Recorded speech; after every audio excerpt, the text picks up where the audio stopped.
Hello, everyone. This is Chris from Wisconsin Land & Water, and thank you for joining us today. Wisconsin Land & Water is a 501c3 that supports the efforts of land conservation departments and committees throughout the state in a variety of ways, including helping to host trainings like this one.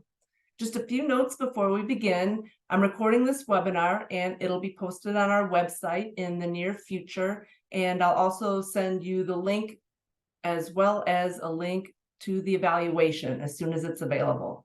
We're going to take questions throughout the presentation through the chat line on the bottom toolbar. Feel free to submit a question at any time, and we'll get to as many of them as we can at the end of the presentation. So today, our presentation will be on leaf-free streets for clean waters, and our presenters are Phil Gaebler with the City of Madison and Christal Campbell with Dane County Land and Water Resources Department and the Madison Area Municipal Stormwater Partnership. Now I will turn it over to our presenters. Hi, everyone. As Chris said, I'm Phil Gaebler. I'm a water resource engineer in the city of Madison. And today we're going to talk about leaves. First, we're going to talk a little bit about Stormwater Awareness Week. This is the first time Wisconsin has had a Stormwater Awareness Week, and we're on Thursday, so you have one chance left to join in on a webinar after this. And also make sure you check out your local municipality or region. There might be activities. I know Madison's doing selfies with storm drain murals contest, trying to get people out and see some of the art that's been put around our storm drains. Kind of a fun way to get people to realize, where their storm drains are and where that water goes. So we do just a quick Stormwater 101. Like, why do we have this infrastructure in place? And then how does that impact leaves? That's kind of the whole point of today's presentations. If we look at pre-settlement, pre-European settlement, a lot of southern Wisconsin was oak savanna. You had a lot of trees, you had a lot of pervious area. As we urbanized, right, we added roads, we added farming, we changed that landscape. We also, then expanded a lot of floodplains by putting more water into our rivers and streams, and said, oh, we need to manage the stormwater in a more focused and prescribed way.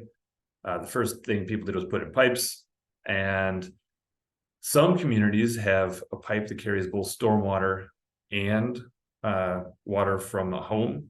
Those are combined systems, and then other communities separate those two. Madison is one that has a separate storm drain system, right? So we have our sanitary sewers take all the water that goes down a drain in a house and routes it to a treatment plant. On the storm drain side of things, the blue slide or blue pipe here, we get a storm drain, and that water is routed sometimes through treatment, other times just directly into a waterway. And when you look at that through the lens of leaves, people oftentimes ask me, like, well, why does a leaf on the street matter? Didn't leaves fall into the lake before it didn't cause a problem in the past? I like to think of it as it expands your shoreline, right? All of the roads are now kind of a shoreline for a lake, and any leaf that falls in that street has a direct conduit into our lakes and our streams. So when you think about it that way, you're like, oh, we've changed the ratio of our shoreline to the size of the body of water. Sometimes that helps people understand the impact of leaves and why it's changed from the past. So you say, well, why do we study leaf collection, right? Vegetation is the most important source of total phosphorus in an urban watershed. If we look at, there's a seasonality to this, right? There's a spring bud drop, and you'll see streets that are green or yellow with the little tree flowers. And then in the fall, we get a massive amount of leaves accumulated on our streets. When we started this, we didn't know how much of an improvement we could get with improved leaf collection, and that's what we were setting out to find. We now know that those leaves that are on the street are very, very important, and it's because they are a major source of phosphorus. So why do we care about phosphorus?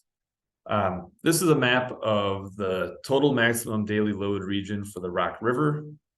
This basically is a way for the EPA and the state of Wisconsin to look at the bottom of this watershed, right? The Rock River as it crosses the border into Illinois.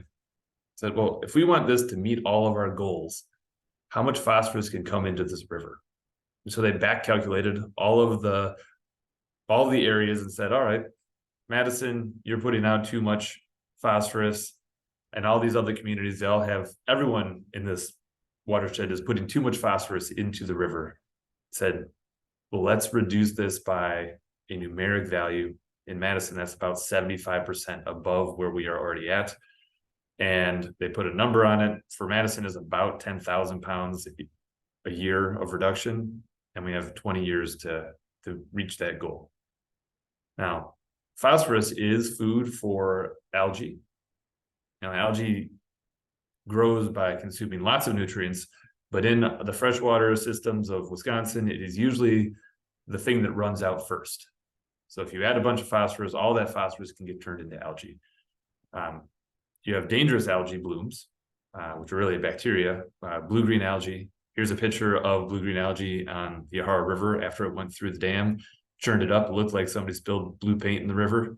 Pretty nasty, kills a lot of fish, a few larger, ducks and aquatic mammals. And then you also just have your good old standard not toxic algae, but it's pretty gross to swim in, can cause the water to then lose its oxygen, have fish kills that way, and it makes it a lot less enjoyable to swim in the lakes when they're filled with algae.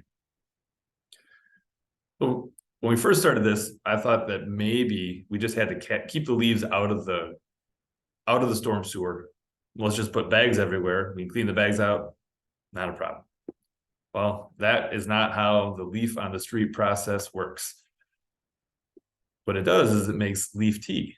So you have leaves that accumulate in the street, and then you get rain, and that rainwater sits on the leaves that are in the gutter. And the leaves oftentimes don't leave the system, or a very small percentage of them do.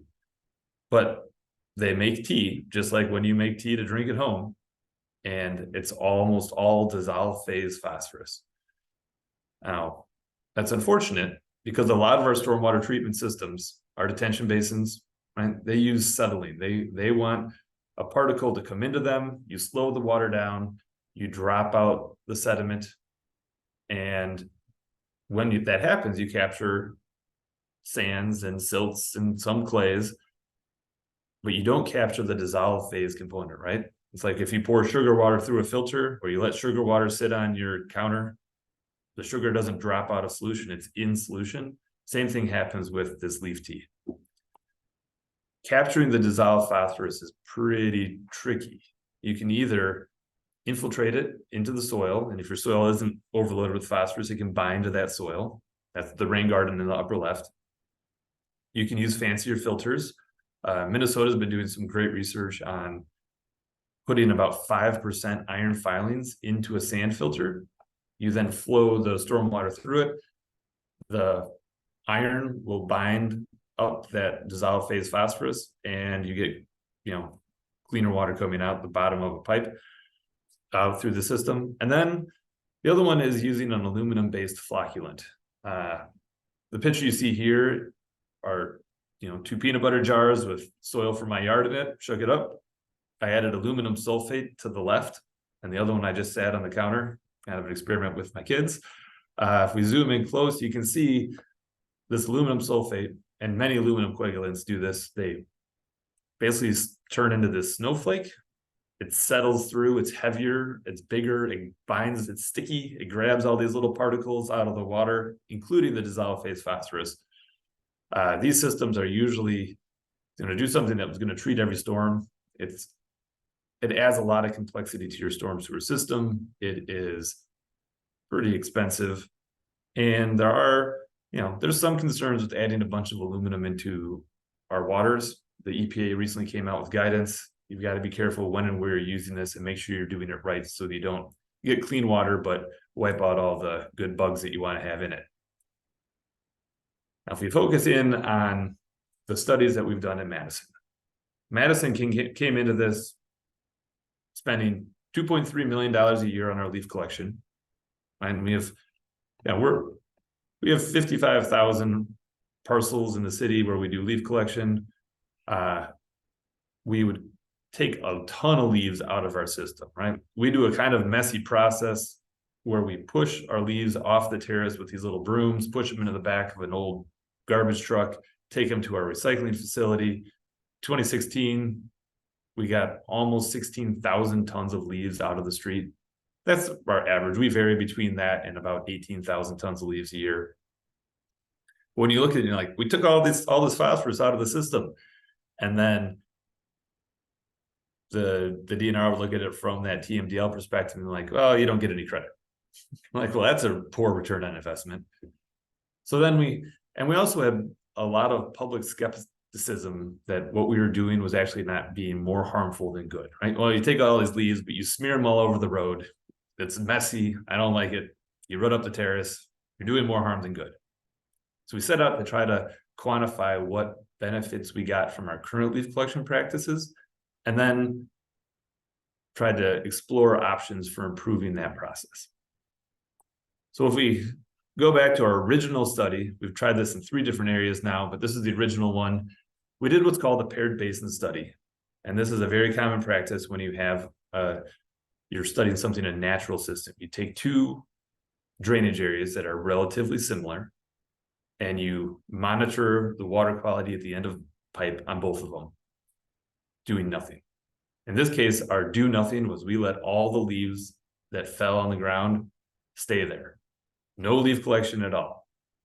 If you want to meet all of the members of a watershed study area, I suggest just not picking up leaves anymore. Everyone will call you and give you an opinion about how this is a horrible, horrible thing.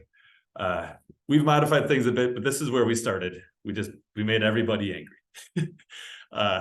And then in year 2, we did our test. So in this case, we did an escalated leaf management. And that meant for one of these small basins, before every storm, our friends at the USGS, and they were our partners in this and did all of the water quality stuff. I can't speak more highly of them. They were amazing to work with, and they do top-notch work. It gets published, it's peer reviewed, they check all the boxes.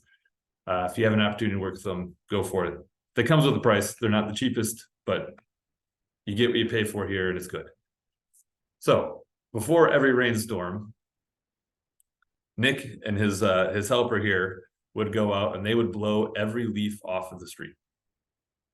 Perfectly clean. And then we monitored the phosphorus that was coming out the end of the pipe. Like I said, in the first year, we did absolutely nothing. And as we tracked the phosphorus concentrations coming off of our test, or off of our area, we had two different watersheds, East Kenosha and Yellowstone. And you can see we had that bud drop in May. And then we have pretty low concentrations of phosphorus. And then we get to the leaf fall and we see this huge spike in the amount of phosphorus that's leaving our watershed. And this is both in the concentration of phosphorus and in the total load leaving the site. And then we implemented that test. That's when Nick and his coworker were out leaf blowing the street. This was kind of our extreme. If we don't see a change doing this, we don't have to do any more research on leaf collection, right? And by doing that level of leaf removal before every rainstorm, we basically got down to background conditions and eliminated the impact of the leaves. Now, if you sum that up over all the storms in both the control and the test, you can see that in the control, the fall portion, right, of rain. And this year we had 25 storms in the summer and only 8 in the fall. Those 8 storms in the fall contributed 60% of the phosphorus load for the whole year. Right? It was huge. And then if we go and we do that, we're going to keep our leaves leaf-free. It dropped down to 16%. And to put that into really basic terms, if you do nothing, that was our 0. If you get all the leaves off of the street, you have an 80% reduction in that fall phosphorus load. right? Which if you look at it from the whole year is about a 50% reduction of the total phosphorus load. Like, wow, leaves are really important. We need to figure out a way to do things as best we can with the equipment we have right now. So like any good project, we had a lot of scope creep. We got all excited. We're like, we're going to try all these things, and we expanded, and we did a lot of different processes, right? We looked at using vacuums. We looked at running a vacuum sweeper on a weekly basis. We looked at doing weekly collection. We also tried doing our bi-weekly collection and then running a sweeper in the off weeks and monitoring these results. So, basically this is the last, we kind of figured out that we were getting a benefit in 2017, and over the last 5 years, we've expanded things and assessed other approaches to collecting leaves. Now, we did both qualitative and quantitative assessments. And I wanted to just show this slide here that when we were doing our weekly vacuum sweeper, right, I would go out before every rainstorm. And here's one where on the 5th of October, and a fair amount of leaves in the curb line, came through with the sweeper. They're all gone. That street is really, really clean. But then it didn't rain for 3 days. And during that time, all these leaves accumulated. When I saw this picture, I was like, oh, well, this is just a fool's errand, right? The leaves are falling fast and we can collect them. But we found that it's a linear relationship between the mass of leaves on the street and the phosphorus delivery. So even though we weren't able to have a perfectly clean street, we still saw good reductions in our phosphorus loading. Another thing we tried in the neighborhood, and this is one we did not do full quantitative analysis on, but that was bagging. We've had a lot of requests from neighbors. Well, why don't we go back to bagging? Other municipalities do bagging. We should do bagging. So we did a test to see how receptive people were. One, we gave people a stack of bags and said, when you run out, come back and talk to us. The other ones, we asked them to go to their local hardware store and buy bags on their own. When we provided bags to people and gave them information, we had a pretty high participation rate. We did see that we had cleaner streets. Oftentimes people would rake the leaves, as you see in the bottom picture. They'd rake the leaves into the bags, have a perfectly clean lawn, but then leave those leaves in the gutter line. They're like, oh, we were so close to perfect, but we didn't quite make it. If we implemented this citywide, it'd be about an extra $5 to $10 per house. The other concern, if you're looking at doing this full scale, is that our leaf composter really prefers to have a lot, like as few bags as possible. Even though that paper is compostable, it's better to have more leaves than bags. And this would change that ratio a little bit, that they could have a little bit of trouble with it. Just things to consider. We did see cleaner streets, but we did not do the full USGS complement on this one of the water quality testing. We also looked at the vacuum trial. This one we did do the USGS monitoring the end of pipe. A lot of communities use these vacuum trucks.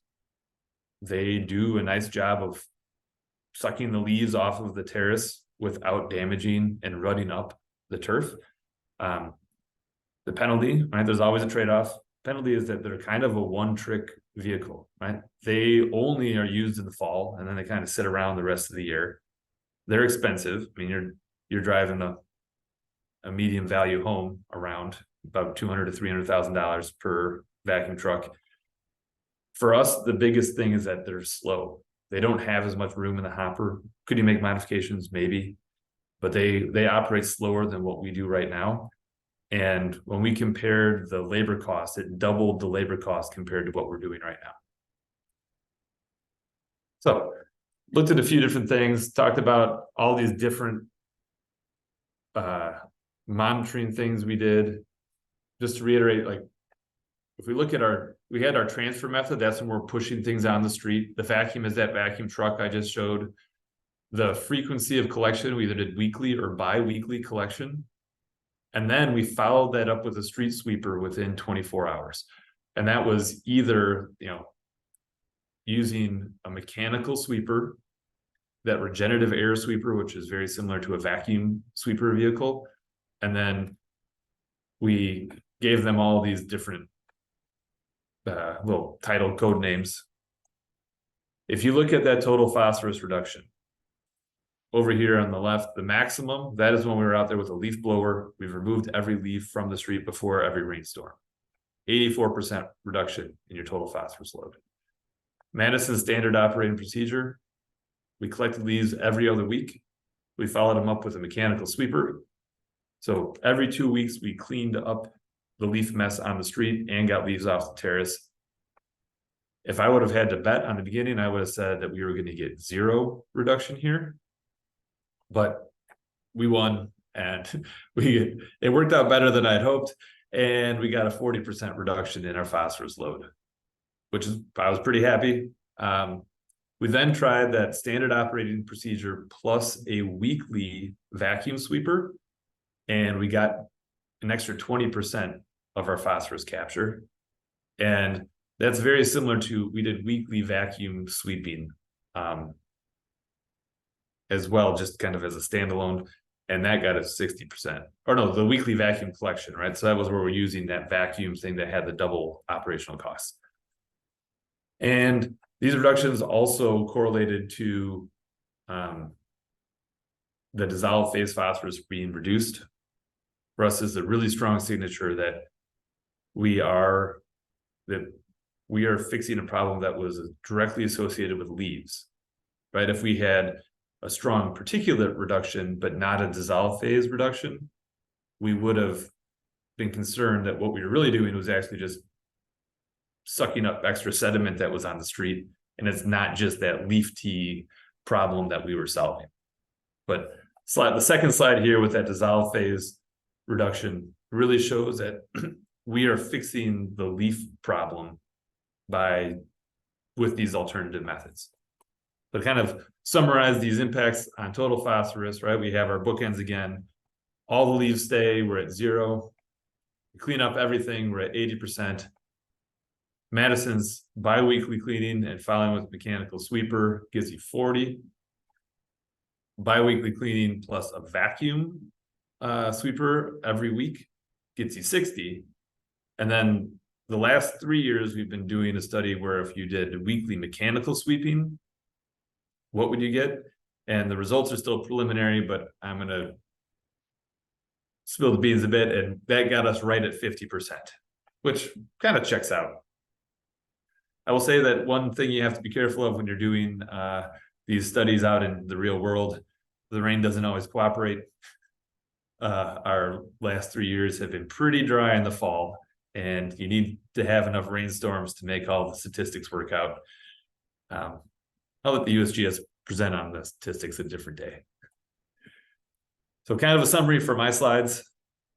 What did we learn? We learned that the leaves on the street are the most important thing to manage. The leaves that are in your lawn, the leaves that are in the terrace, they don't really impact that phosphorus delivery that much, right? Oftentimes in the fall, you have a less intense storm. The dissolved phosphorus that comes off that leaf soaks in the ground, feeds your grass, feeds your garden. You know, it doesn't appear to have that big of an impact. That leaf on the street, that phosphorus is getting directly into the waterway. The frequency of removal is the key. It's better to be fast, a high frequency, right? Every week and messy than it is to be once a year and perfect. And that's just because these leaves are going to get hit with rain over and over and over again if they're on the street and you don't get them off. Promoting on-site management really checks a lot of boxes for me, right? You can feed your lawn, you can have healthy grass, you can improve the water absorption of your lawn, and you don't have to haul this leaf around, right? There's a cost to doing that. Madison has $2.3 million. And we send it to a compost facility. They do a great job.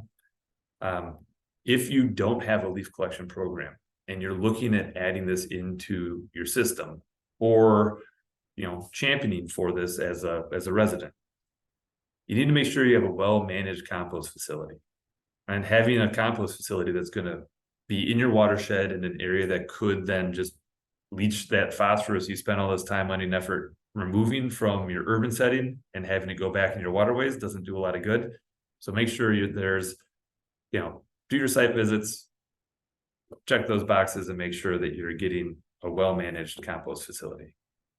And with that, I'm going to pass the controls over to Christal, and she's going to talk about a project in the Madison area.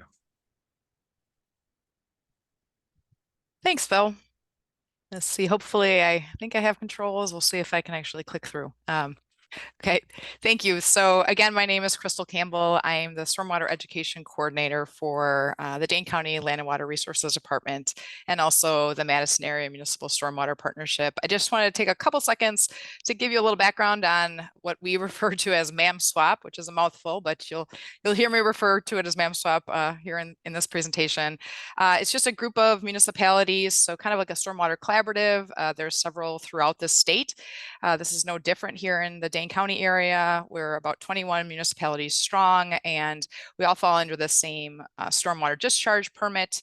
And one of the requirements of that stormwater discharge permit is to do outreach and education around stormwater with the goal of keeping rain where it lands, or reducing the amount of stormwater that gets into the system and into our lakes, rivers, and streams, and then ensuring that only rain goes down the storm drains. So really improving the quality of that stormwater that does get into our system. So making sure it's as clean as possible.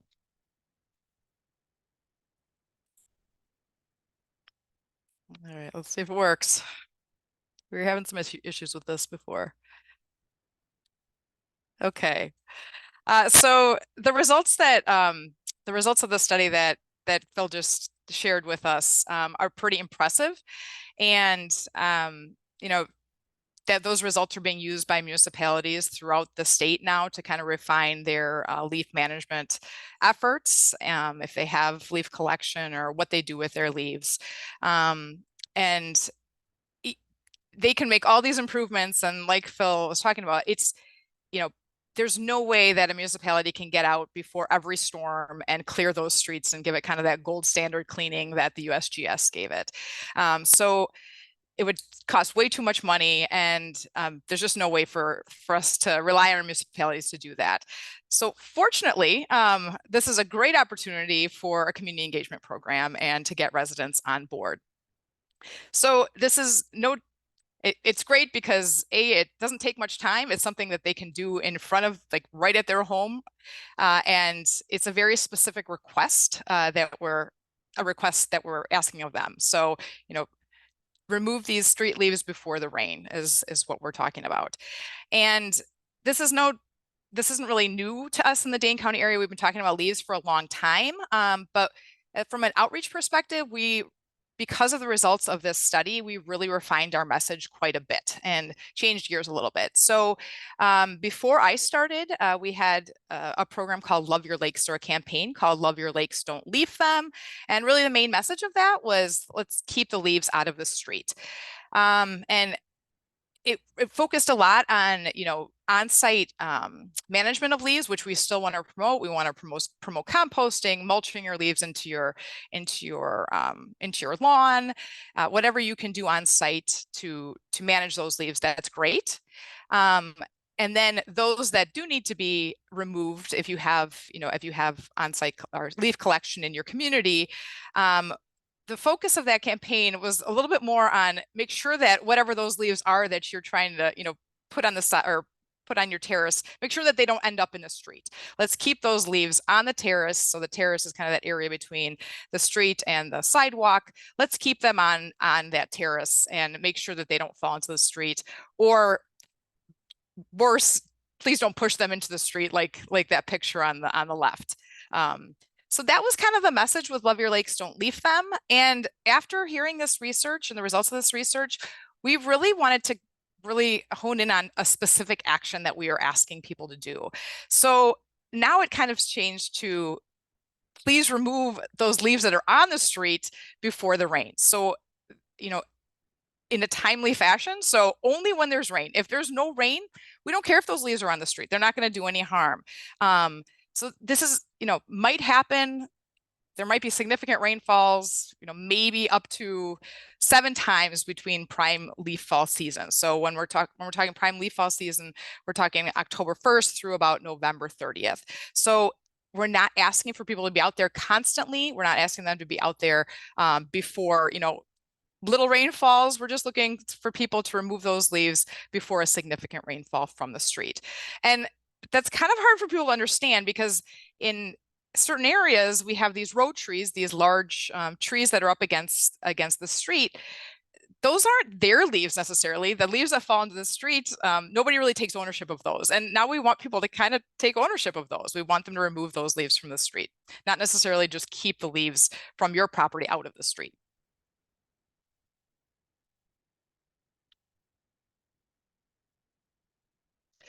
So to do this, we actually did a little study here following the results of the leaf study in 2016. We partnered with the city of Middleton on little leaf pilots, so a community engagement pilot. And the goal of this pilot was to see if we could enlist the help of residents to, again, actively remove those street leaves in front of their home before it rains. The pilot period was, like I mentioned before, prime leaf fall season, so October 1st through November 30th. We had 2 areas that pilot areas, and then of similar size, and then 1 control area.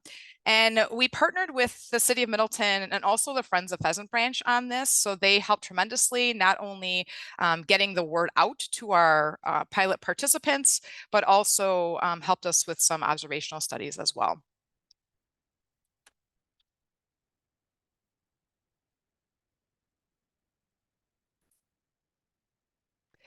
Oops, 1 second, sorry, skipped over that. So what we did as part of this study was our recruitment method was we mailed informational letters to the pilot areas, residents in the pilot areas. We mailed them a flyer that you can see on the right with what this was, a little description of the study, what we were asking people to do, why we were even concerned with leaves. And then we followed that up with visits by the Friends of Pheasant Branch volunteers that I spoke of.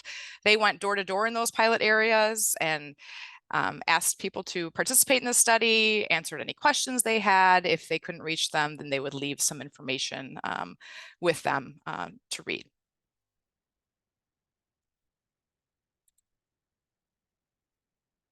So our request of the participants was to complete and return a commitment postcard, and then also sign up to receive text or email alerts. These alerts were issued 1 to 2 days prior to a significant rainfall. So a significant rainfall to us was 50% chance or greater of a 1/4 inch rainfall or more. So this was, not only did we want to test would people actually actively remove street leaves, but if we could provide a tool to help them, kind of a reminder. Following social science research, we know that if you can provide people a very specific request or ask, they're much more inclined to change their behavior. If you can also provide a reminder, a timely reminder right before you want that person to take that action, we also know that that is effective. So that's kind of what we were testing here. And again, to really remove those street leaves before the rain. So kind of jumping to the results of and the highlights of our study. Between October and the end of November, during this study, there were 7 rain alerts that warranted, or excuse me, 7 rain events that warranted rain alerts. Again, that significant rainfall. We conducted 6 pre and post storm observational surveys. I won't talk too much about that. That proved to be pretty difficult. Getting people out right before a storm to measure the amount of leaves in the street and then getting out there right after the storm is pretty tough, especially if you're talking about volunteers, no matter how dedicated they are. So I'm going to focus more on the results of our follow-up survey that we did. But this is kind of what we were looking for. So if you look at that picture, the pictures on the top, that was a street on the left before anybody did anything. Those are just naturally what falls into the streets in this area. And this is, again, an area that's a densely populated area with a lot of large row or street trees. And then what we're looking for is to have that curb line clean before the storm. So we had pretty good participation in this study in the pilot area. So we got about 40% of the residents in the pilot areas to participate. And then we had follow-up surveys afterwards to try to measure or evaluate the study. So within the study area, we had 65% of those that participated return rate on the survey, and then about 40% within the control area.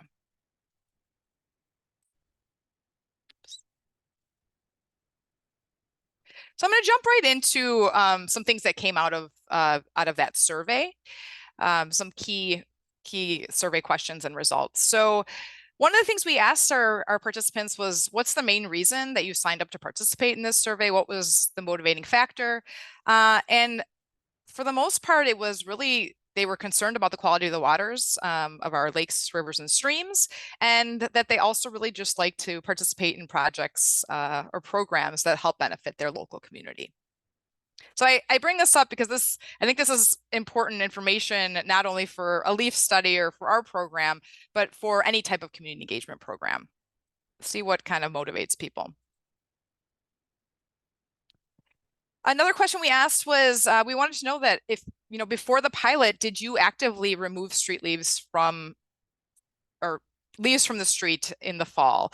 And again, this is a very different ask than what we'd asked in the past with our previous campaigns. So it wasn't really much of a surprise. The results weren't much of a surprise to us. So, about 75% said, no, never. They didn't really actively remove street leaves, or they sometimes remove street leaves. So not much participation there before the actual pilot study. And then we asked for, how many of the 7 rain alert or rain events did you actually try or attempt to remove street leaves after receiving the alert? And we were pretty happy with the results here. So, the majority of the people said that they at least attempted to remove street leaves for, about half or more of the rain events that we sent out rain alerts for.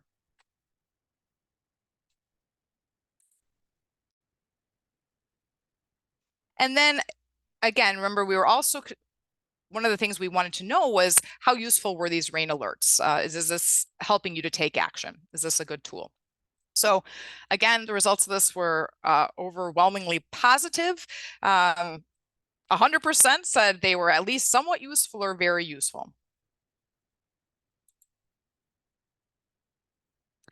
And then following up on that, how likely would they be to continue to remove leaves from the street, after this pilot study? And you can see that, quite a few of them were willing to, at least reported to be willing to continue this and remove street leaves before the rain. So here's just kind of a comparison. You've seen both of these before, but now they're kind of side by side. So the results of the question, how many of you actively remove street leaves before the rain, before the pilot, compared to after the pilot?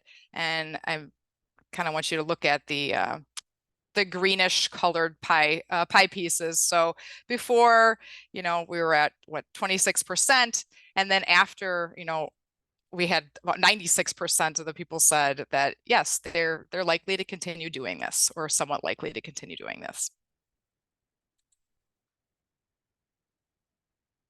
And then how likely would you, if we could have a program like this available for you to sign up for rain alerts during the fall, how likely would you be to continue wanting to receive these rain alerts? And, again, pretty great results here. We have about, 70% of people said that, or about 75% of the people said that they'd likely continue to want to receive these rain alerts or sign up to receive these rain alerts. So this, in summary, and some of our recommendations that came out of this LEAF pilot, partnering with a local group, a local environmental group, a watershed group, or even a neighborhood association on outreach efforts is really effective. Not only, you know, they helped us with the study, but they really helped us get information out. And this is how we do a lot of our programming. We really rely on partners and residents and groups to help us spread the word. If it's just us, we can only get so far. We know peer-to-peer interaction and people hearing messages from people they trust, groups they trust, that they are part of, really makes a big difference. So if you can partner with a group, it really can make a big difference. We also found that clearly communicating the impacts of street leaves on our waters really was very effective. And again, you know, from an outreach perspective, having that data from USGS to show how effective it is to remove street leaves before the rain, that's like gold to an educator. It's so wonderful to have that to back up our message. And so that was really great. And then, you know, I think based off of the results of the study of our pilot, it really appeared that those rain alerts helped people, were good reminders right before we wanted them to take action, and that would be worth exploring to maybe broaden that. And then the other thing we saw is, you know, anytime you can try to recognize residents who are actively removing street leaves, that's always great. I can't say we've been able to do that very well yet, but also trying to make it visible, make their actions visible to their neighbors, to others, is really, it can be really powerful. So the way we've tried to do that now is we have these leaf-free streets for clean waters yard signs. That's the image, that little graphic in the middle there. People can sign up to receive or to get one of those. We work with groups to customize those signs. So we'll add the group's logo, we'll customize it with their watershed. So it's a little bit more of an educational tool.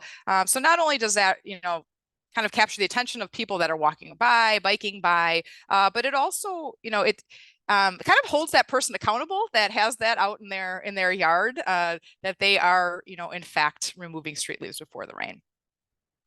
And then as far as the focus of our outreach efforts, you know, if you live in an area that's new construction, there's no large trees, there's really no reason for you to to send this message home to that area or to focus your outreach efforts in that area. We really try to focus our outreach efforts for this program in densely populated areas with large row or street trees, because that's where the problem is. And then this was kind of interesting. It just came out of, you know, this was something else that came out of this little pilot that we did. But we knew that people really do not like having leaves on their terrace for long periods of time. It kills the grass. They don't appreciate that. But what else? The other thing we found out was in this area where we did the study, and we did not know this at the time. Had we known this, we probably would have picked a different location.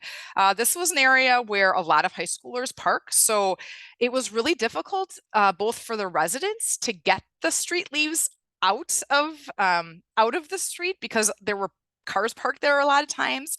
And then it was also really difficult for the municipality to remove those piles that were on the terrace because there were so many cars parked there. So something municipalities may want to consider is some parking restrictions in areas where you do have a lot of people parked on the streets, so that those leaves, you know, the residents can remove those leaves, and the municipality can actually collect those leaves so they don't sit at that on that terrace for a long period of time.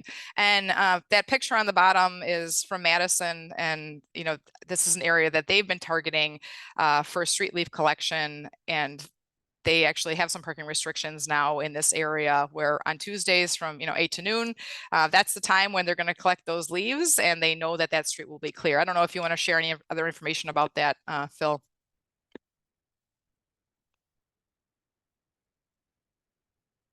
Or we'll just go on. Sorry, I clicked the button wrong. That's okay. I was just going to say that before we did our study, we had a zone in the city of Madison where we had parking restrictions for street sweeping, a half day, 1 day a week.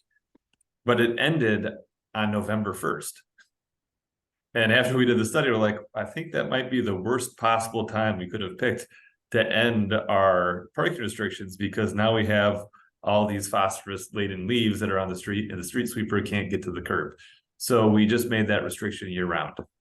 And it helps with our snowplow operations, it helps with our garbage collection, and it also helps with our brush and leaf collection. So it's not that onerous on our residents. I mean, I live in one of those zones, and it's almost easier just to get used to not parking on the street on Thursday year round, as opposed to having to remember it and look at the sign. So that was one change that Madison implemented that was a direct result of our study. Thanks, Phil. All right.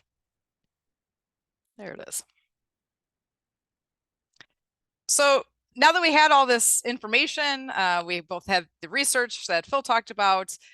We had the results of our little pilot that we did. We revamped our leaf campaign. So we've moved from love your lakes, don't leaf them, keep leaves out of the street, to leaf-free streets for clean waters. And again, what we're trying to educate people on the leaf issue, and we're trying to encourage people to actively remove street leaves before the rain. Still trying to get people to manage leaves on site as much as possible, composting, mulching. But now we actively want people to remove those street leaves before the rain. So one of the tool that came out of our little pilot was the rain alert system. So we found that was very effective based on what people had, the results that we received, and we went countywide with that. So we now have a leaf alert system that we encourage people to sign up for. They can sign up for a text alert or an email alert. These are only issued, and we make it very clear. We don't want to, fill your mailbox or send you text constantly. We only issue these alerts during peak leaf fall season. So October 1st through November 30th. I'm kind of the weather woman between that time, and we issue an alert if there's a 50% chance of rain or greater, a quarter-inch rain or greater. Try to do the best we can. Predictions don't always come through, and sometimes you have rain when you don't expect it. But for the most part, you might receive, I think the most alerts I've sent out was 10 between that 2-month period. But on average, it's about, 6 or 7 that are issued during that 2-month period. So overall, not asking for people to be out there, constantly raking those leaves out of the street. We don't care about them if it's not raining, but get out there right before the rain, as close to the rainfall as possible, and get those leaves out of the street. Oops, sorry. So the way we do this, I mentioned that, partnering with groups, with local groups, is really, really effective. We're trying to get the word out, but we really, really try to engage partner groups to help us do this. So we do this with more than just our Leaf-Free Streets for Clean Waters campaign or program.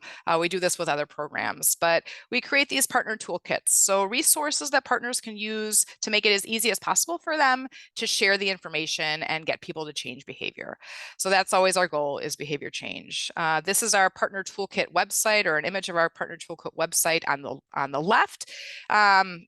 Really make it clear who our target audience is here. If you remember, this isn't something that we actively, are asking everybody to do all over the place. Leaves in the street are only a problem where we have these large trees that drop leaves in the street. So really focusing on those areas, those key areas. And then the key messages that we want to share, we want to give our partners all the information they need right there. And so for Leaf-Free Streets, it's, some information about why leaves are a problem, the ask, so safely removing those leaves before the rain. And then we are really pushing the alert system. So we want them to sign up for those alerts. And then just a whole host of tools that they can choose from to get the word out, depending on the group. So we have a website, we have yard signs, again, that we will customize for different groups, different watersheds. We have thank you packs. So if you see somebody doing a good thing, trying to recognize those efforts, you can put it's just a little pack with some nice postcards that some of our interns created. We have articles that we try to modify every year. So template articles that that partner groups can use and modify, and then get those out in their local papers or in their newsletters.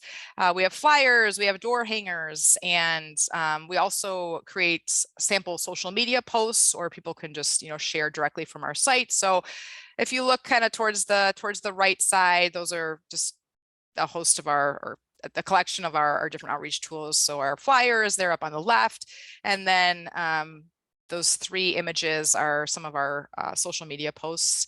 And sorry, just moving down here. The other tool that has been really useful for us and is somewhat effective is nextdoor.com. It's a way for neighbors to talk to neighbors. So if you can get some information out there, or a group to get information, post information on Nextdoor, that's been really effective as well. It kind of starts conversations and shares information that way. So we have a sample nextdoor.com post. But get creative. I guess that's my message, is try to get creative with how you do outreach. That bottom image is a wrapper that is on some City of Madison garbage trucks. So I see it going by. I live in Madison. I see it going by my house. Not all the garbage trucks have it, but quite a few do, and it really is visually appealing, and it captures your attention. So that's kind of been a fun creative project. And then that social media kind of in the middle right side. You just never know what people are gonna pick up and respond to. So everybody thinks rakes. I don't actually use a rake when I try to remove my street leaves. I think the best tools are a push brush and a shovel, which are tools that I normally use in the winter time. I was out there, I just took a couple pictures as I was doing it, and then posted on our Facebook page, and it got a tremendous response. So I just mentioned that because you just never know what people are going to respond to. So just try to think outside the box and get creative. Oops, that was, uh-oh. I don't know if you can go back to that, Phil. Just our question screen there. No, did I really mess that up? I guess as Phil's trying to get that last slide back up, I just wanted to leave everybody with, it's not all or nothing. Every little bit counts. It really does, especially when we're talking about leaves. So, you might not get out there for every single rain event you're on vacation, you're busy, people are busy. But just encouraging people to do what they can, especially when it comes to leaves, it can really make a difference. So I guess I'll leave you with that. And then this is just our contact information if anybody has any questions. And I'm not sure if we have questions in the chat that we need to respond to here. Oh, I am gonna, sorry, if go ahead. I'm looking through the chat here. Did you happen to calculate the dollars per pound of phosphorus for each method? I will say that I have not done that.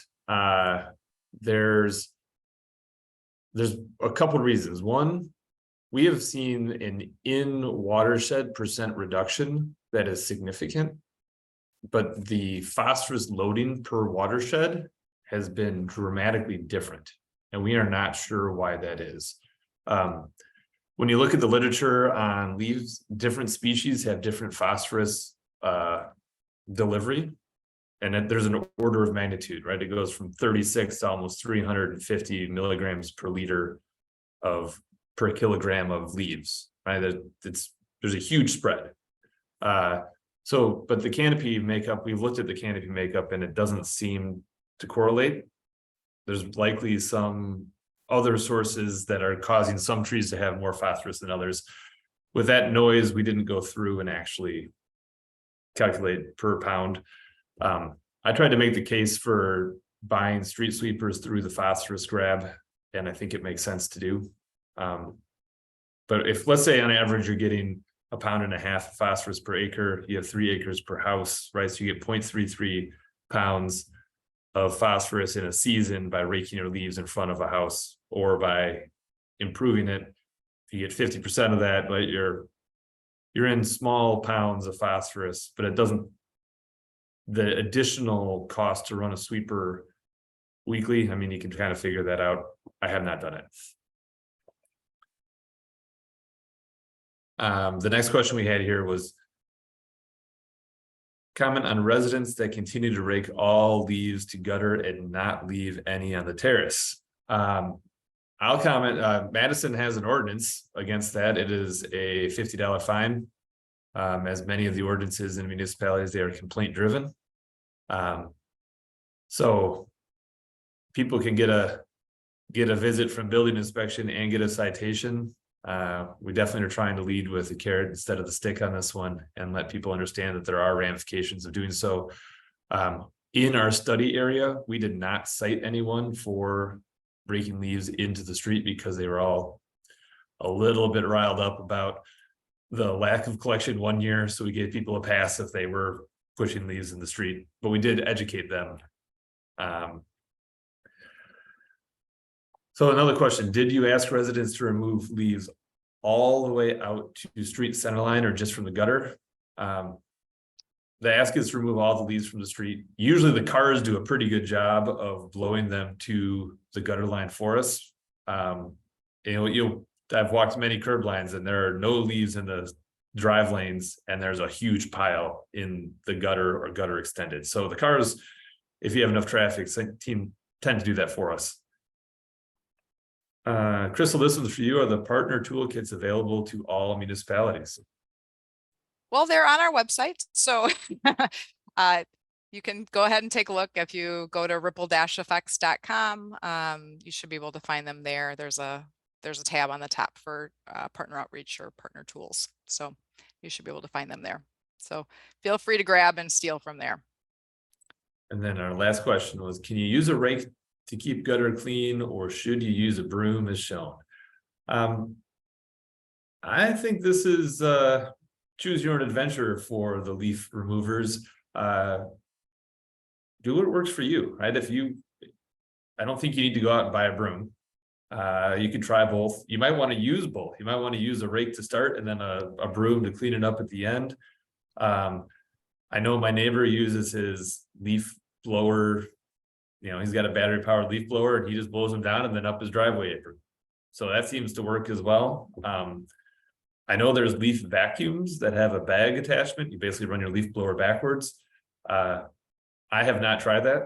I would assume it would work quite well till it clogs, and then it's probably gonna not save you any time. Usually a little bit of sweat goes a long way, and that's a pretty tested method of rake or broom.